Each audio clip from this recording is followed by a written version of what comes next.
Logé dans la falaise du jardin exotique, le public atteint la grotte de l'Observatoire après un parcours au cœur d'un chemin végétal. Les visiteurs peuvent observer l'impressionnant panorama avant de s'engouffrer dans cette cavité naturelle souterraine.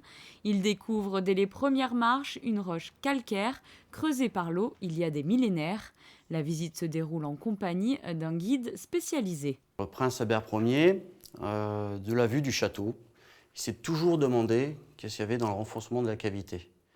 Donc en fait, il a décidé d'envoyer une équipe pour regarder ce qu'il y avait. Alors le prince Albert Ier était un scientifique océanographe. Il s'est intéressé à l'anthropologie.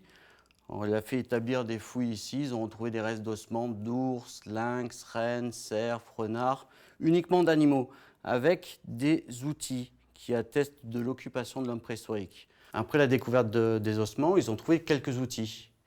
En ces outils, ils ont fait la relation avec l'Italie, la grotte des Grimaldi. Ça se trouve à la frontière italienne. Donc, par rapport à ça, ils ont trouvé le passage de découverte qui était juste à côté. Ils sont descendus, ils ont découvert la cavité. Après une descente par les escaliers en colimaçon qui mènent les visiteurs jusqu'à 65 mètres de profondeur, le public peut découvrir la remarquable grande salle où les célèbres stalactites et stalagmites se mêlent aux impressionnantes draperies, voilures et colonnes. Alors, début de la construction de la galerie artificielle 1946, fin de la construction ouverture au public le 2 août 1950. Entre-temps, 4 années de travaux et d'aménagement pour la construction de toutes les rampes d'accès, système électrique, éclairage, escalier. Le plus dur à l'époque, c'était la construction de la galerie pour descendre jusqu'ici. Bon, malheureusement, ça a été creusé avec de l'explosif. Ça a fait quelques casses, surtout au niveau des embouts, malgré que les stalactites ont été protégés avec des coussinets qui les entouraient contre les vibrations. C'est pas la première fois que je visite une grotte.